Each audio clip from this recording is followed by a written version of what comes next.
여러분, 신앙생활의 목표가 무엇이라고 생각하십니까? 한번 생각해 보세요. 여러분은 무엇을 위해서 신앙생활을 하십니까?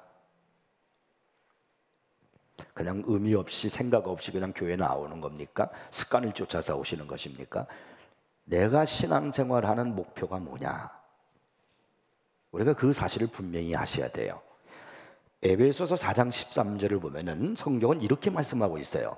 우리가 다 하나님의 아들을 믿는 것과 아는 일에 하나가 되어 온전한 사람을 이루어 그리스도의 장성한 분량이 이르기까지 충만한 데까지 이르리니.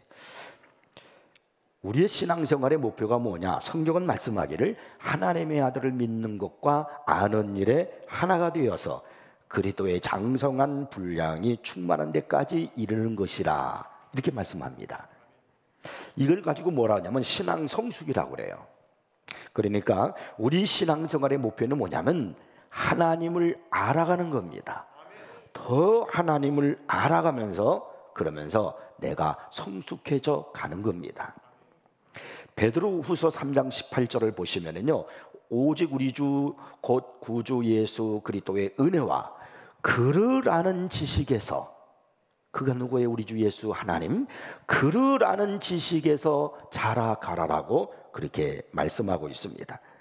또 요한복음 17장 3절에서는요, 영생 곧 유일하신 참 하나님과 그가 보내신 자 예수 그리스도를 아는 것이니라, 성경은 또 이렇게 말씀하고 있습니다.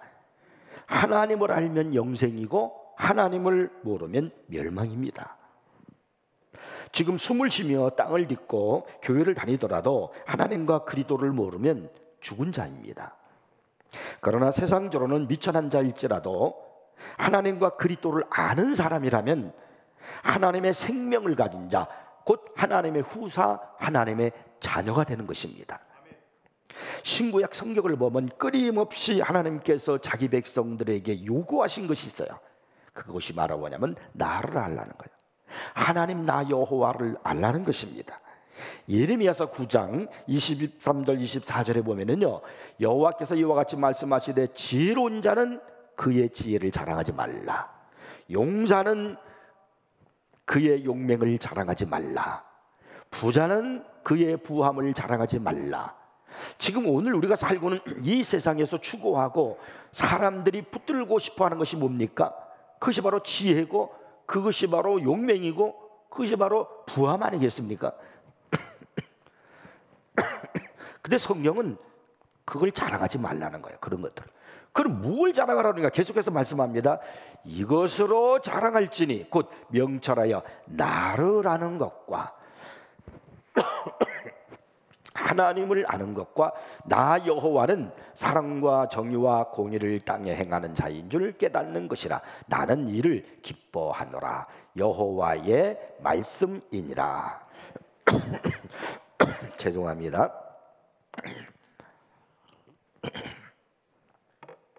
그 성경에서 오늘 하나님께서 우리에게 지금 말씀하고 강조하고 있는 게 뭐냐면 하나님을 아는 것을 자랑하라는 거예요. 그리고 우리들이 하나님을 알아갈 때 우리 하나님께서 기뻐하신다는 겁니다. 그러니까 하나님을 기쁘게 해드리는 것은 내가 하나님을 알아가는 겁니다. 호세아서 6장 3절에 보면은 그러므로 우리가 여호와를 알자 힘써 여호와를 알자. 성경은 우리에게 하나님을 알자라고 그렇게 강조하고 있습니다.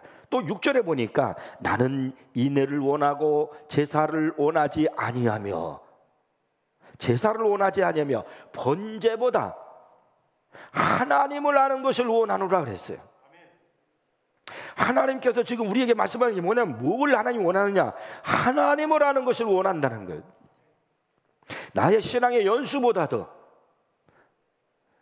내가 가지고 있는 기쁨보다도 하나님께서 뭘 원하시는가? 하나님을 아는 것을 원하신다고 그랬습니다.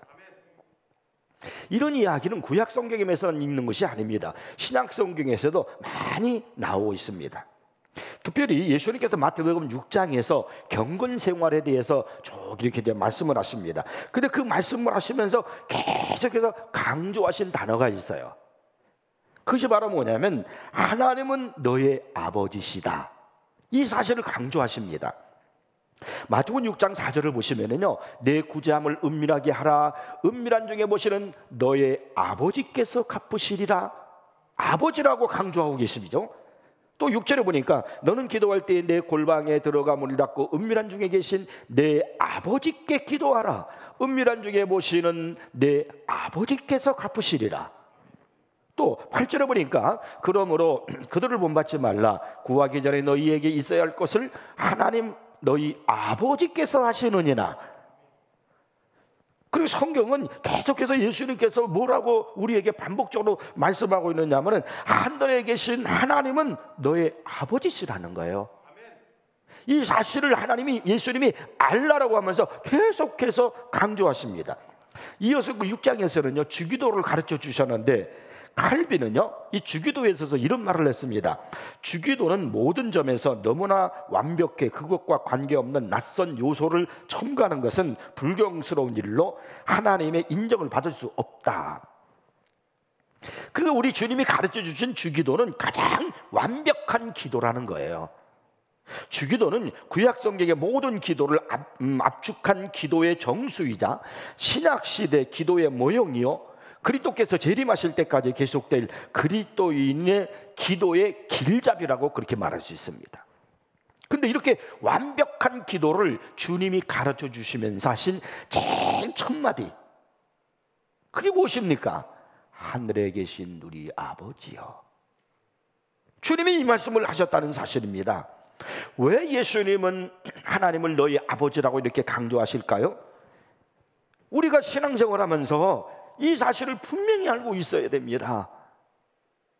어느 아버지가 아들을 안고 이렇게 길을 막 지나갑니다. 안고서 아이가 힘들까봐 아들을 안고 막 지나가는 얘기인데, 이 아버지가 뭐 얘야 지금 너 뭐하고 있니? 이렇게 이 아들이 하는 말이 누구세요?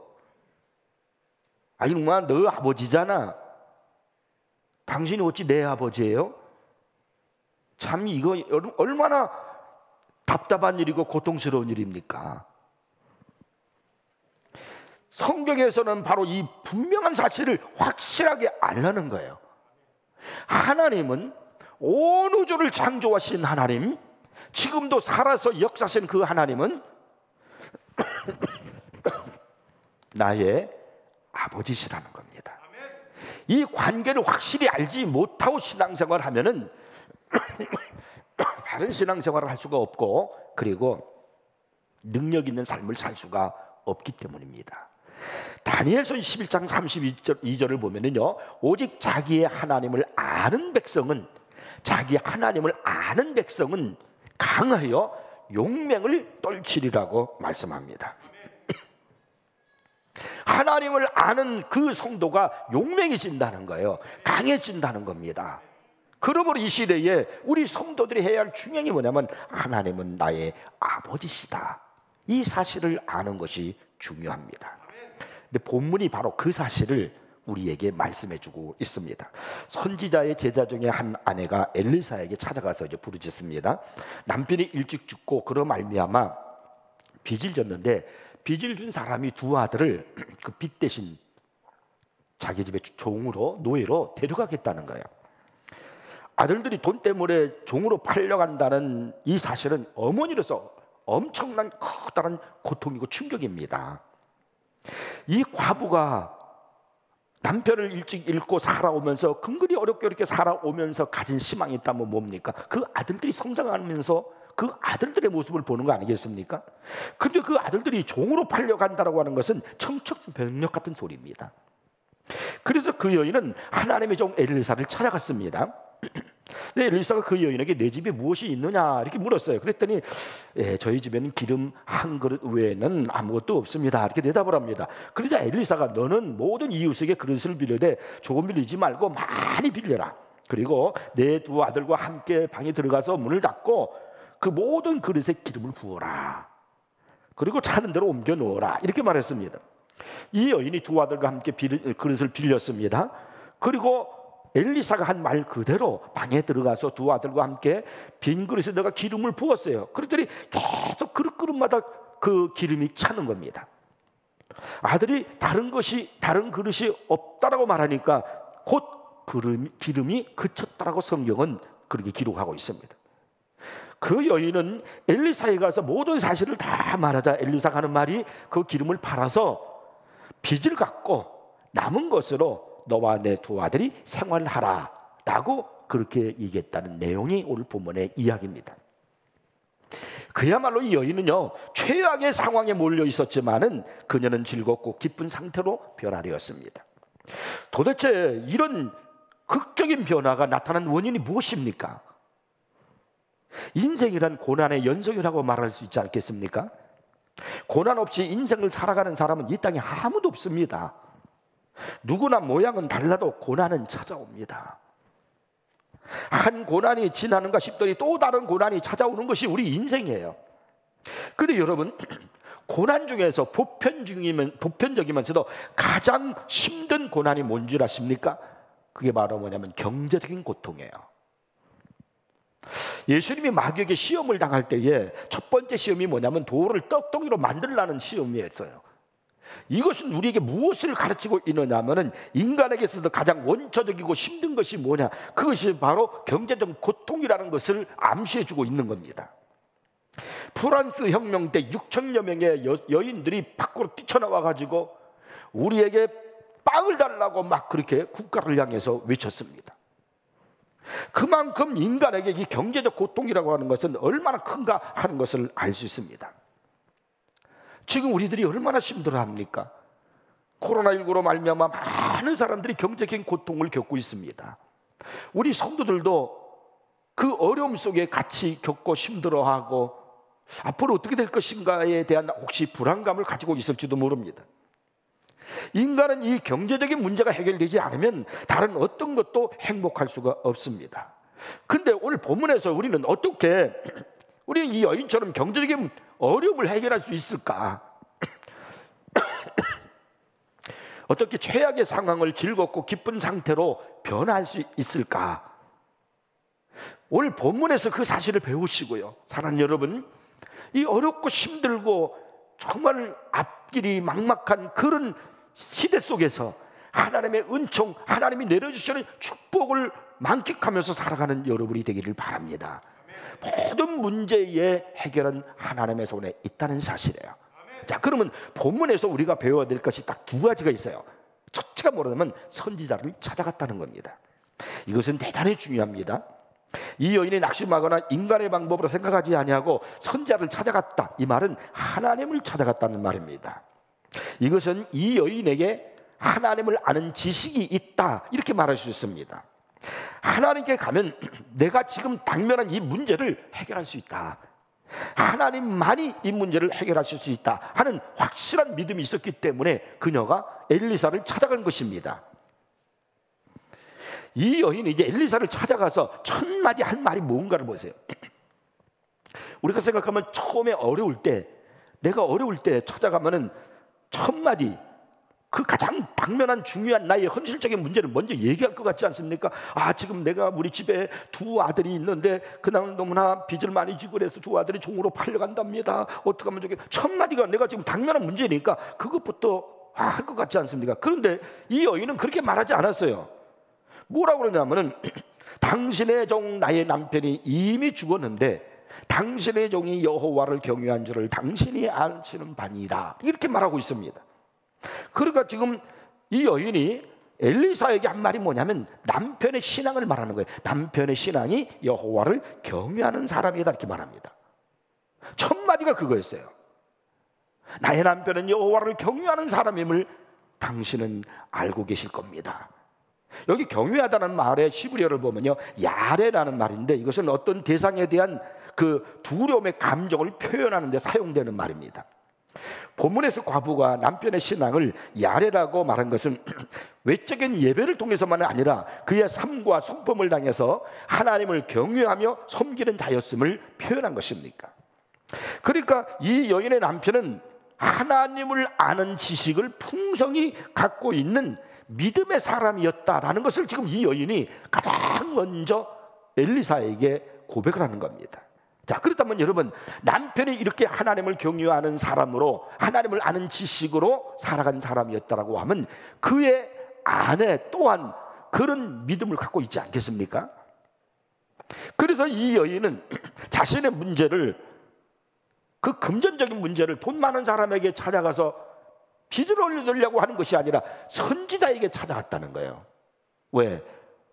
그 여인도 하나님을 아는 지식을 갖고 있었기 때문에 그런 거예요. 남편이 하나님을 아는 지식으로 풍성한 믿음의 사람이었다면 아내 또한 그런 믿음으로 함께 부부로서 신앙생활을 했음을, 이 남편의 신앙을 이야기하므로 이 여인이 그렇게 지금 엘리사에게 고백을 하고 있는 겁니다. 자, 여기서 여러분 우리가 한번 생각해 볼 것이 있습니다. 왜 하나님의 자녀들에게 경제적인 고통이 오는가 하는 거예요. 내가 예수를 믿고 신앙생활하고 내가 교회 나가 예배드리고 그러는데, 하나님은 나의 아버지시라고 그러는데 왜 내게 경제적인 고통이 오는가라는 것입니다. 성경을 보면 인간에게 찾아오는 경제적인 고통은 죄 때문임을 알 수 있습니다. 모든 경우가 항상 그런 것은 아니지만 거의 대부분은 인간이 죄를 지을 때 하나님께서 그 죄에 대한 징계로 가장 먼저 내리시는 것이 뭐냐면 경제적인 고통으로 치신다는 거예요. 원래 하나님께서 우리를 향한 마음은요, 항상 풍성한 그런 마음입니다. 예레미야 29장 11절에 보면 이렇게 말씀하고 있어요. 여호와의 말씀이니라. 너희를 향한 나의 생각을 내가 아나니 평안이요 재앙이 아니니라. 너희에게 미래와 희망을 주는 것이니라. 이것이 하나님이 우리를 향한 마음입니다. 에덴 동산에 살았던 아담과 하와를 한번 생각해 보십시오. 얼마나 풍성한 축복 속에 살았습니까? 아담과 하와가 에덴 동산에서 경제적인 고통 속에 있었다라는 말을 들어보셨습니까? 생각할 수도 없는 이야기잖아요. 전혀 그럴 이유가 없습니다. 하나님께서 모든 것을 풍성히 주시는 곳이 어디냐면 에덴 동산이에요. 하나님과 함께하는 삶은 풍성한 삶을 살 수가 있습니다. 근데 이 아담과 하와가 하나님을 불신하고 사탄의 속임수에 넘어가서 선악과를 따먹고 죄를 짓자 그들에게 찾아온 것이 첫 번째 찾아온 게 뭐냐면 경제적인 고통이었어요. 그들이 에덴 동산에 쫓겨나가지고요, 평생을 땀을 흘리며 수고하여야 먹을 수가 있었습니다. 그래서 많은 경우 경제적인 고통은 하나님께 대한 불신함과 죄 때문에 생기는 것임을 알 수 있습니다. 그 예를 우리는 사사기에서 가장 잘 찾아볼 수 있습니다. 이스라엘 백성들이 하나님을 멀리하고 불신앙에 빠지고 세속에 빠지고 우상숭배에 빠지고 할 때 하나님께서 그들을 징계하시는데 그 징계하시는 방법이 뭐였냐면 경제적인 고통이었습니다. 사사기 3장을 보면 이스라엘이 여호와 하나님을 섬기는 일을 버리고 우상숭배에 빠집니다. 바알신을 섬기고 아세라 신들을 섬기고 이렇게 우상숭배를 합니다. 그러자 하나님께서 진노하셔가지고 메소포타미아 왕 구산 리사다임을 통해서 8년 동안 이스라엘을 지배하게 만드는 거예요. 그러니까 이스라엘 백성들이 얼마나 경제적인 고통을 당했겠습니까? 있는 대로 다 뺏어가는 거예요. 다 갖다 바쳐야 되니까. 그러자 그들은 너무나 힘드니까, 이 경제적인 고통 속에 너무 힘드니까 하나님께 부르짖었습니다. 그때 하나님께서 그 백성들의 부르짖는 소리를 들으시고 온니엘을 사사로 보내셔서 그 메소포타미아 왕 구산 리사다임을 물리치시고 그리고 그들에게 경제적인 고통에서 벗어나게 해 주셨습니다. 또 사사 기드온 때는요, 미디안 사람들의 괴롭힘을 엄청나게 받았습니다. 7년 동안 미디안 사람들에게 고통을 받았는데요, 이 경제적인 고통은 이루 말할 수가 없었어요. 얼마나 고통이 심했는지 이 미디안 사람들이 쳐들어와 가지고 곡식을 파종할 때 되면, 추수할 때가 되면 다 뺏어가는 거야. 싹 하나도 남김없이 전부 다 뺏어가는 거야. 짐승이 뭐고 다 뺏어가는 거야. 그래서 살아야 되잖아요. 그러니까 이 이스라엘 백성들이 어떻게 했냐면 산에다가 웅덩이와 굴 이런 것들을 파고 그 속에 들어가서 몰래 숨어서 양식을 거기서 담겨놓고 그러고 사는 겁니다. 그래 이스라엘 백성들이 너무나 힘들게 살다 보니까 사사기 6장 6절을 보면은 그들이 고통을 견디지 못하니까 하나님 앞에 부르짖어 기도하는 내용이 나옵니다. 이스라엘이 미디안으로 말미암아 궁핍함이 심한지라 이에 이스라엘 자손이 여호와께 부르짖었더라. 하나님께서 그들의 부르짖음을 들으시고 기도원을 사사로 부르셔서 이 미디안을 물리치셨습니다. 그리고 경제적인 고통에서 이스라엘이 벗어나게 해 주셨습니다. 여러분, 경제적인 내가 어려움이 올 때 그때 우리가 해야 할 가장 중요한 것이 뭐냐면 하나님께 부르짖는 것입니다. 하나님께 기도하면 사랑이 풍성한 나의 아버지 하나님께서 당신의 자녀의 기도를 들으시고 어려움에서 벗어나게 해주십니다. 하나님은 예레미야 29장 13절에서 말씀하십니다. 너희가 내게 부르짖으며 내게 와서 기도하면 내가 너희들의 기도를 들을 것이요 너희가 온 마음으로 나를 구하면 나를 찾을 것이요 나를 만나리라. 예수님은 요한복음 16장 24절에 말씀하시기를요, 지금까지는 너희가 내 이름으로 아무것도 구하지 아니하였으나 구하라 그리하면 받으리니 너희 기쁨이 충만하리라. 구하라 그러면 받으리니 너희 기쁨이 충만해진다는 겁니다. 하나님은 항상 이렇게 우리의 기도를 들으시고 응답하실 것을 약속하셨습니다. 성부 하나님께서는 자기 자녀들의 기도를 외면하실 수가 없어요. 왜냐하면 선택받은 자들의 장자로서 하늘에서 자신의 오른편에 앉아 계시는 그리스도를 외면할 수가 없기 때문입니다. 따라서 성부 하나님께서는 자녀들이 믿음과 사랑으로 자신의 이름을 부르며 기도하는 것을 기뻐하시면서 응답을 해 주십니다. 영국의 시인 가운데 윌리안 코퍼라고 하는 사람이 있는데 그분의 시가 참 아름답습니다. 이런 시를 남겼어요. 한번 들어보세요. 연약한 이성으로 주님을 판단하지 말고 그분의 은혜를 신뢰하라. 주님은 찌푸린 표정의 섭리 뒤에 미소 띤 얼굴을 감추고 계신다. 너희 두려워하는 성도들이여 새로운 용기를 내라. 그대들이 그토록 두려워하는 구름은 자비를 가득 머금고 머지않아 그대의 머리 위에 축복을 쏟아내리라. 윌리엄 쿠퍼라는 사람의 시인데 참 오늘 우리들에게 와닿는 그런 시가 아닙니까? 하나님을 알고 그분을 신뢰하면 풍성한 축복이 우리들의 머리 위에 이렇게 쏟아질 것이라는 그런 내용입니다. 이제 과부가 자신의 이제 문제를 호소하며 어떻게 하면 좋겠습니까? 이렇게 말했더니요, 엘리사가 뭐라고 말합니까? 내가 너를 위해서 어떻게 하랴 그랬어요. 엘리사 선자가 이 말이 뭐냐면 내가 직접적으로 그러면 내가 너 도와줄 수 없어 이런 말이 아닙니다. 과부의 필요를 잘 알고 적극적으로 도와주겠다 하는 그런 의미입니다. 이것은 하나님이 성도들의 모든 어려움과 고통을 미리 아시고 돕기 위한 준비를 다 갖추고 계신 분이라는 사실을 보여주고 계시는 겁니다. 우리 하나님은 지금 여러분들의 어려움을 다 아시고 도와주시기 위해서 여러분의 필요를 위해서 준비하고 계시는 하나님이라는 사실입니다. 하나님은 항상 우리에게 도움을 주시기를 원하십니다. 예수님은 이 사실을 요한복음 10장 10절에서 말씀하셨는데요, 내가 온 것은 양으로 생명을 얻게 하고 더 풍성히 얻게 하려는 것이라고 하셨습니다. 나의 아버지는 전능하신 능력으로 옷 입으신 하나님이십니다. 그러므로 우리가 어떤 기도를 하든지 다 응답하실 수가 있고 어떤 필요든지 다 채워주실 수가 있고 어떤 욕망도 다 가라앉혀 주실 수가 있고 어떤 유혹에서도 쉽게 구원하실 수 있으며 어떤 불행에서도 능히 건져내실 수 있으십니다. 다윗은 고백했습니다. 그는 시편 27편 1절에서 말하기를 여호와는 나의 빛이요 나의 구원이시니 내가 누구를 두려워하리요.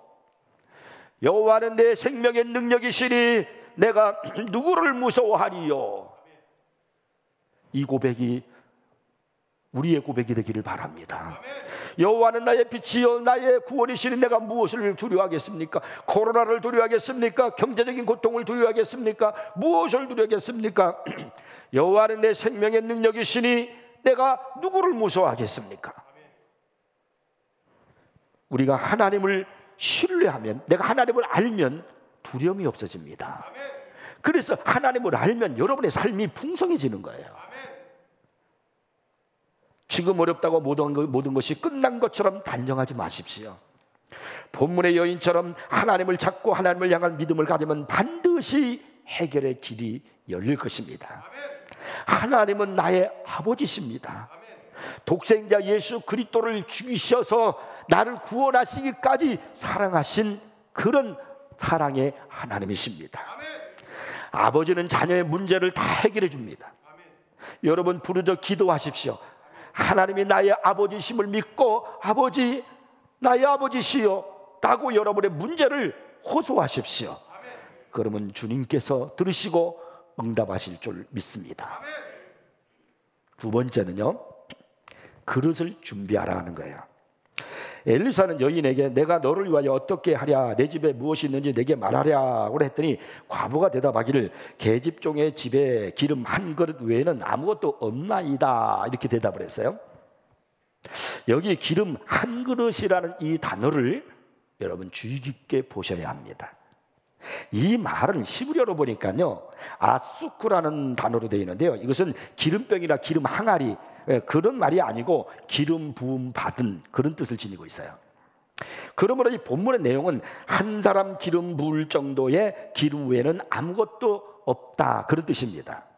사람에게 기름을 붓는다는 것은 목욕할 때 몸에 바르거나 죽은 사람을 장사하면서 기름을 시체에 바르는 행위들을 말하는 것입니다. 그러므로 그 기름은 아주 매우 작은 양을 말하는 거예요.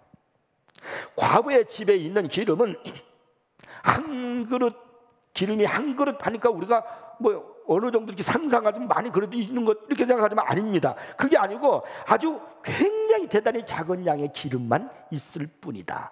지금 이야기를 성경에서 하고 있는 거예요.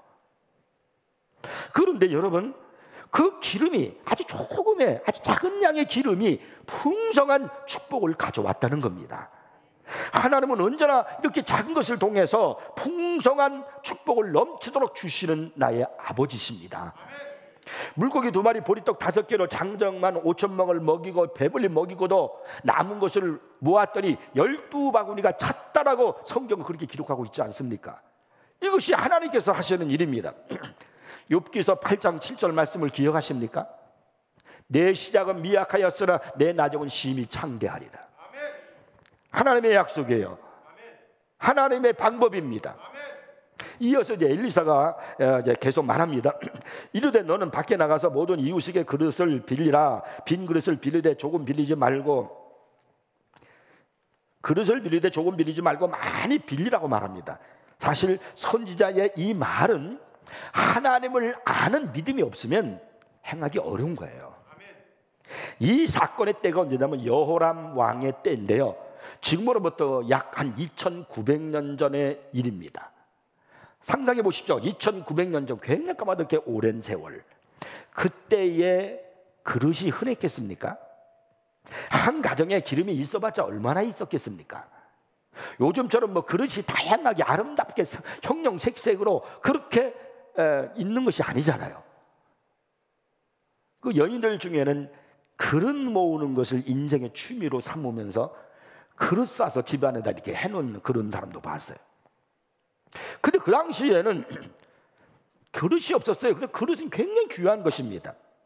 그런 상황에서 어떻게 쉽게 그릇을 빌릴 수 있었겠는가라는 거예요. 그러나 이 과부는 내가 그릇을 빌리기만 하면 나의 하나님께서 역사하실 것이다 하는 믿음을 갖고 있었기 때문에 그대로 순종을 해서 그릇을 빌립니다. 그리고 조금 빌리지 말고라고 그렇게 말했잖아요.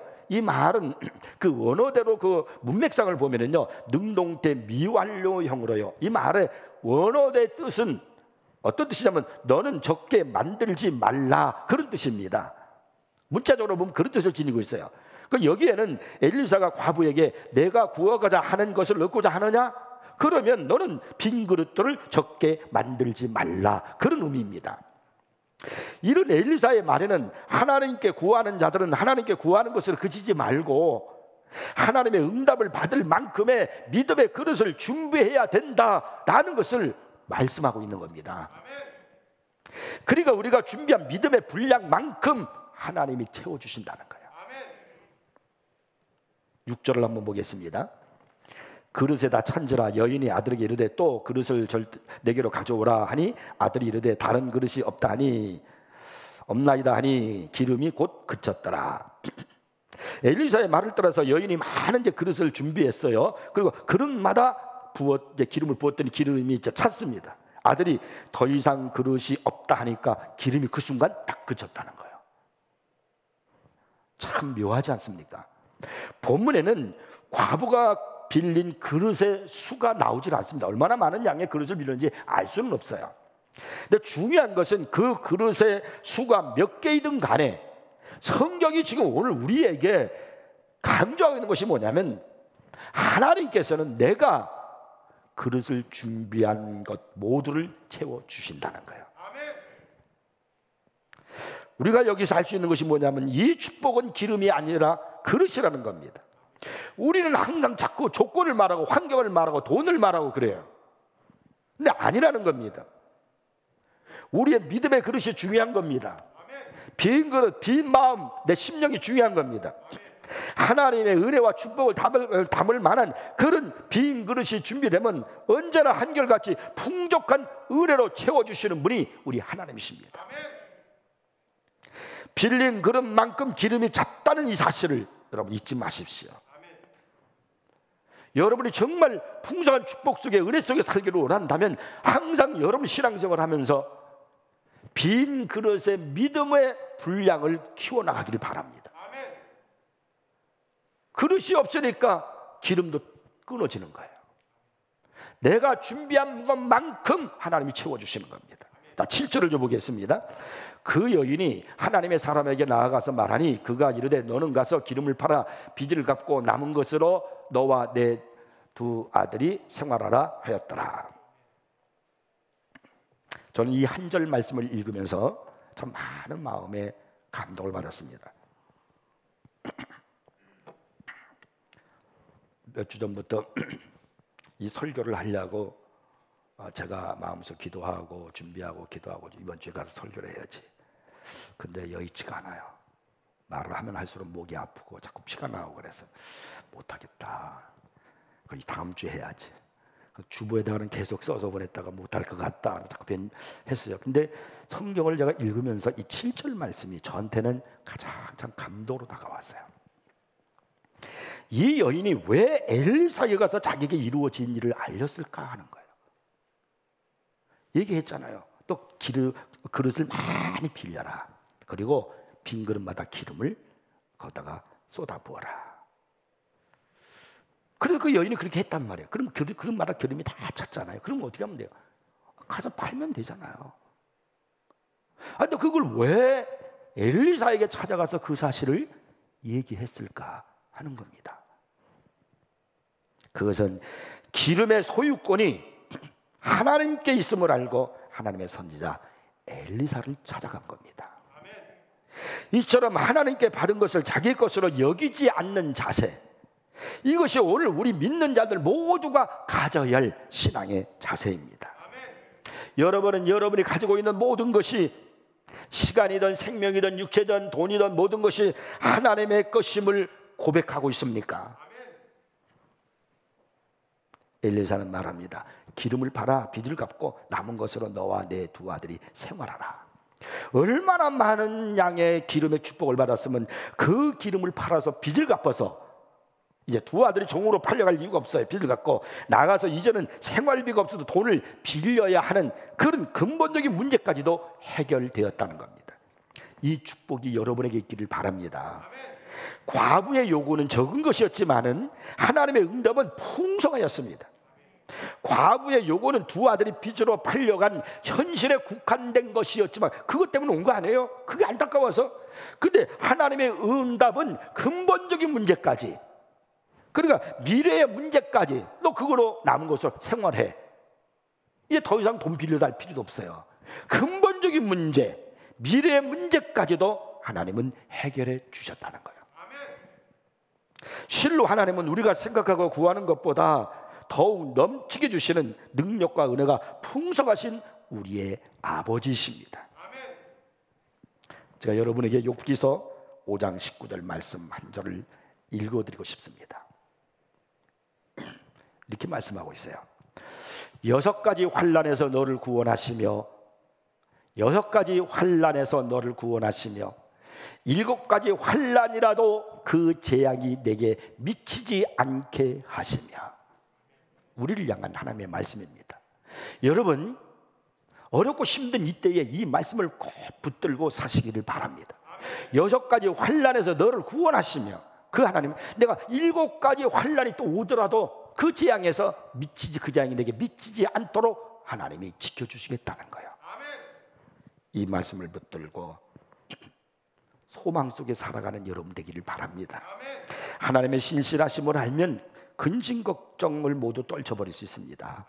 걱정 근심이 가득한 마음, 상황을 부정적으로 바라보는 마음, 또 앞날에 대한 짙은 불안감, 이 모든 것은 하나님을 알지 못하기 때문에 찾아오는 겁니다. 요즘에는 잘 부르지 않는데 옛날에 불렀던 찬송도 생각난 찬송이었어요. 내 평생의 소원, 내 평생의 소원. 돈 많이 벌게 해달라는 거예요? 성공하게 해달라는 거예요? 아니에요. 예수 더 알기 원하네. 그게 평생의 소원. 과거 우리들이 많이 불렀던 그런 찬송 아니에요?